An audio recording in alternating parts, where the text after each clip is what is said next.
Masa pandemi mengajarkan kita banyak hal. Yang paling terlihat adalah meningkatnya konsumsi teknologi dalam kehidupan sehari-hari. Ternyata bukan pada level individu saja yang berbenah. Di sini, di Semarang, saya melihat bagaimana teknologi berperan penting dalam membangun hidup masyarakat yang lebih berkualitas.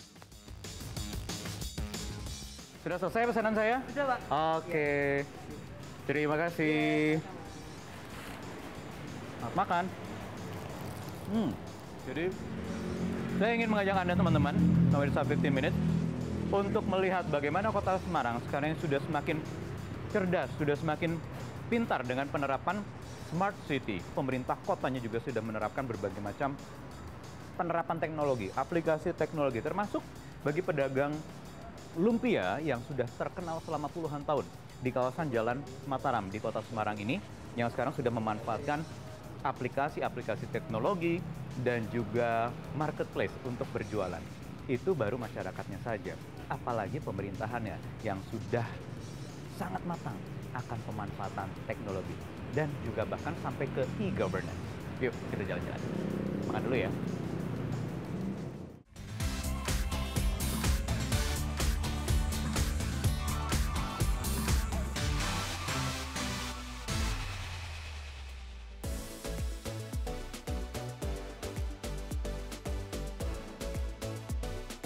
Nah, ini Balai Kota Semarang, tempat bagaimana Kota Semarang ini menerapkan menjalankan fungsi Smart City. Saya akan ajak Anda pemirsa untuk berbincang langsung dengan Wali Kotanya, Pak Hendra Priyardi. Sudah bersama saya. Pagi Pak Hendi, apa kabar? Selamat pagi. Ya, Mas Wahyu. Segar ya di sini ya? Ya, ini taman kantor kita nih, Taman Balai Kota. Ini taman kantor dan juga masih banyak lagi taman-taman kota, fasilitas-fasilitas publik yang sudah terkoneksi dengan instrumen pengaplikasian teknologi, sehingga kemudian Semarang sudah menjadi Smart City sekarang. Ya, supaya bisa lebih mudah diawasi dan dikontrol. Nah, itu dia kuncinya, lebih mudah diawasi.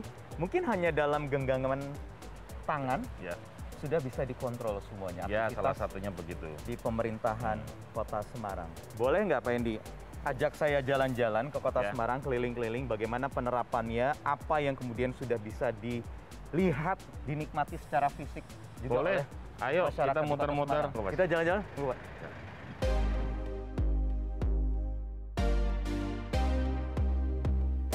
Oke, Pak, ini kita jadi mau jalan-jalan ke Kota Semarang. Kalau pemahaman saya, Smart City itu selalu identik dengan penerapan teknologi. Benar demikian? Atau enggak? Atau beyond itu sebenarnya? Kalau yang di Semarang, teknologi itu kita pakai sebagai pendukung Smart City. Karena yang lebih tepatnya buat kami, waktu kita menentukan Smart City ini adalah bagaimana kemudian Semarang jadi lebih cerdas untuk mempersingkat pelayanan waktu kepada masyarakat, dan masyarakat kemudian merasakan bahwa urusan sama pemerintah itu lebih simpel. Paling terasa hari ini masyarakat bisa ngadu apapun, lewat medsos boleh, lewat SMS boleh. Lalu ini sudah diverifikasi dari KSP, dari lapor, kemudian masuk ke OPD kita. OPD ini wajib melihat, cek, dan kemudian begitu ini ukurannya kecil, kurang dari 200 juta, minggu ini dikerjain. Dan kanalnya banyak begitu ya? Ada 112, terus kemudian tadi lewat platform media sosial. Lapor itu lapor Hendi itu setahunnya itu pengadunya bisa 3.000 sampai 5.000 orang. Setahun? Apa yang paling banyak? Dalam kurun waktu selalu berbeda. Di awal-awal infrastruktur. Kemudian pernah juga setelah infrastruktur yang puncaknya kemacetan pernah. Kemacetan, oke. Setelah ini yang terakhir kesehatan. Nah, saya belajar dari pengalaman penanganan COVID nih Mas Wahyu. Pada puncak bulan Juli kemarin 2021, lapor dan 112 ini sudah nggak bisa membantu masyarakat karena udah overload. Jadi ini pengalaman berharga, makanya saya sering cerita ke masyarakat, jangan kayak gitu deh. Kita memulai hidup lebih disiplin, prokes, supaya kemudian nggak terulang hal-hal yang seperti itu. Nah, itu dia. Satu lagi, soal banjir banyak yang lapor? Banjir ya sudah mulai berkurang. Tapi masih ada. Kita memakai beberapa kanal laporan masyarakat untuk kemudian segera dikirim tim dengan cepat ke lapangan. Yang kedua, kita juga dari 10.500 CCTV milik pemerintah Kota Semarang yang kita taruh di RT-RT itu di tempat-tempat tertentu, tempat yang sering banjir, tempat yang sering macet, dan pokoknya tempat-tempat yang sering menimbulkan pengaduan-pengaduan ini kita buat sistem analitik. Pompa air itu juga terpantau 24 jam ya? Ya. Karena kuncinya kan di situ. Ya betul, karena Semarang ini unik nih Mas Wahyu. Ya.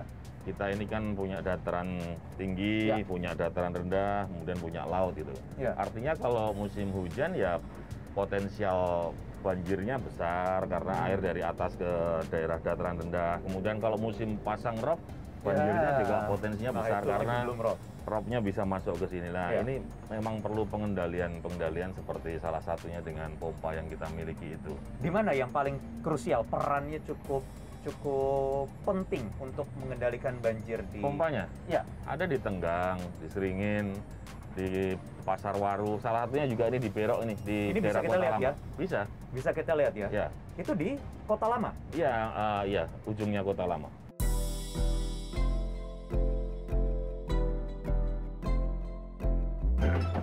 Ya. Oke, Pak. Yuk.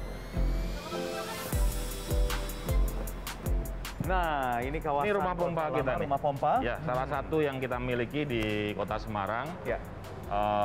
Kapasitasnya di sini ada 500 mesin kali 3, 1.500 liter per detik. Oke, ini krusial sekali ya. Oh iya. Karena ya, kawasan ini dulu cukup sering tergenang. Iya, kawasan Kota Lama ini sering tergenang. Nah, dengan adanya pompa ini sangat membantu, untuk bisa segera kering wilayah ini pada saat musim hujan. Ini pompanya ya? Iya, Mas ya? Iya, ini pompa besarnya Pak. Ini yang berkapasitas 500 liter per detik. Kali 3. Ada 3. Ini posisi tidak nyala. Enggak Posisi hujan. karena aman semuanya. Begitu hujan, Langsung otomatis. langsung dinyalakan. Ya. Jadi kita punya yang di depan, yang kapasitasnya 300 liter per detik. Nah, tapi dirasa kurang, terus ditambahin sama Pak Menteri PUPR, rumah pompa ini 1.500 liter per detik dan dibuat depannya tuh sangat eksotis gitu. Jadi bangunannya bangunan supaya menyatu dengan kawasan Kota Lama. Di Kota Lamanya ya, kita lihat. Ya, ayo Mas Ayu kita cek di depan. Bukan hanya memperhatikan fungsi, seni selalu mendapat porsi agar infrastruktur yang terbangun selaras dengan lingkungannya. Ini rumah pompa tapi Dibuat saya keren kira, ya? Pak. Ya, benteng. saya kira benteng. Benteng Apakah peninggalan karena zaman. memang supaya menyatu dengan kota lamanya? Ya desainnya memang dibuat begitu supaya menyatu sama kawasan Kota Lama. Karena masih ada di kawasan cagar budaya. Ya. Jadi supaya menyatu. Jadi ini pompa, rumah pompa di sini. Dua manfaat, satu pompa pengendali banjir, yang satu bisa juga buat selfie para wisatawan. Buat selfie.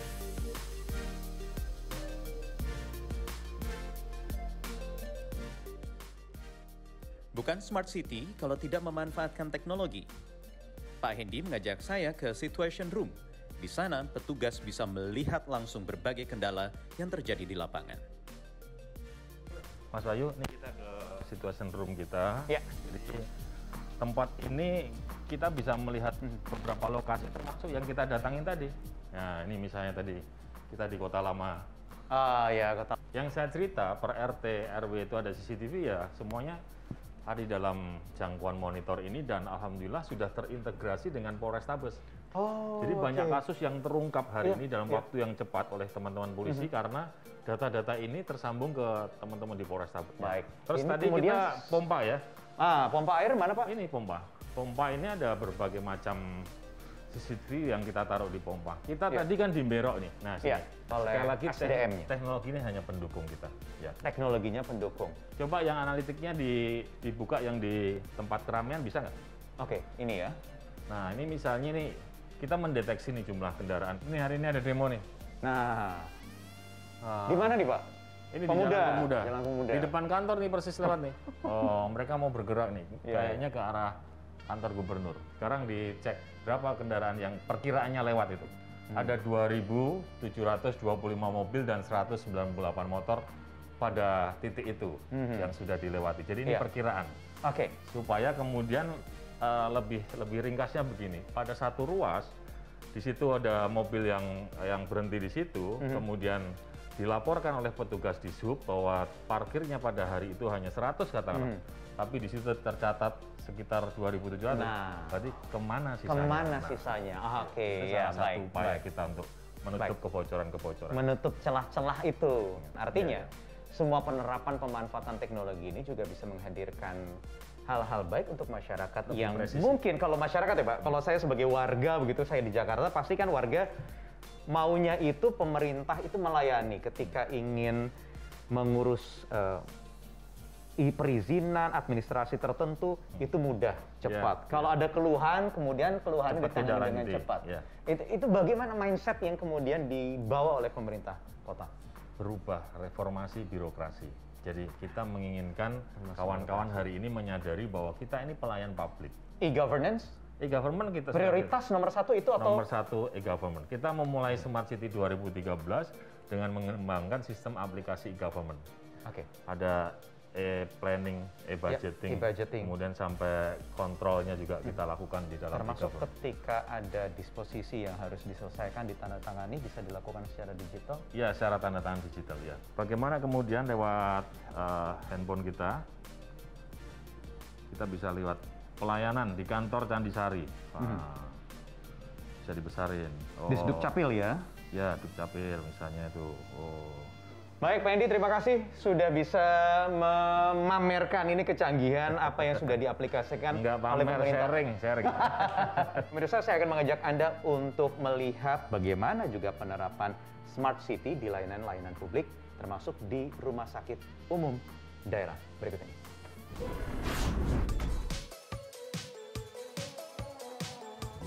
Sesuai dengan makna konsepnya, Smart City yaitu memanfaatkan teknologi untuk services melayani warga, layanan-layanan publik semua hadir lewat teknologi terkini, termasuk di rumah sakit. Saya sekarang ada di Rumah Sakit Umum Daerah Wongsonegoro, masih di Kota Semarang, yang memanfaatkan robot untuk melayani pasien. Selamat siang. Robotnya dioperasikan oleh dokter ya, Dok? Siang, Dok. Jadi saya datang ke sini untuk bertanya apakah saya bisa dilayani ketika mungkin ada keluhan, semua diakomodir oleh robot ini. Ini adalah hasil kerjasama dengan Universitas Diponegoro yang kemarin ketika kasus COVID-19 tidak terkendali, ini sangat berjasa. Karena untuk meminimalisir kontak antara pasien dan juga tenaga medis.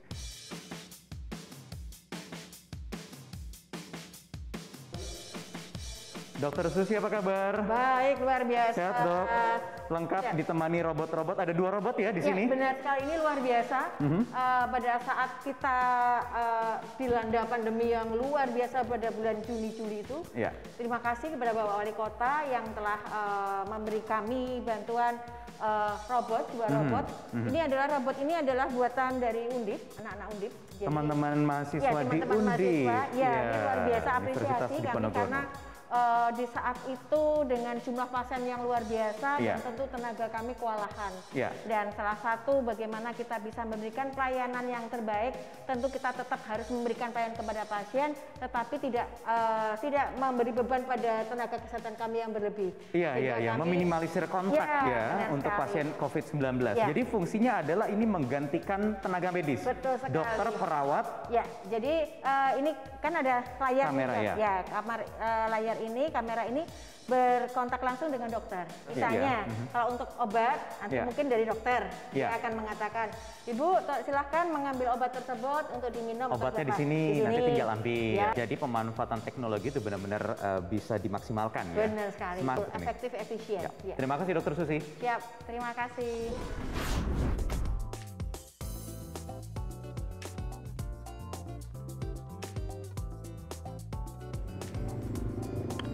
Nikmat banget memang ya ngopi sore di Kota Lama Semarang. Ini dia tempat berkumpulnya gedung-gedung tua bersejarah peninggalan kolonial Belanda. Usianya ratusan tahun, tetapi kita lihat coba. Tertata rapi karena sudah direvitalisasi. Nah, itulah dia sebenarnya apa yang dinamakan Smart City. Jadi kota yang cerdas, kota yang pintar, bukan hanya kota yang mengandalkan pengaplikasian teknologi saja. Tetapi bagaimana kota itu bisa menghadirkan, memberikan keamanan, kenyamanan, dan pastinya goalnya adalah membahagiakan warganya. Kita berjumpa lagi di 15 Minutes pekan depan. Mau ngopi? Yuk, Semarang. Bye. Metro TV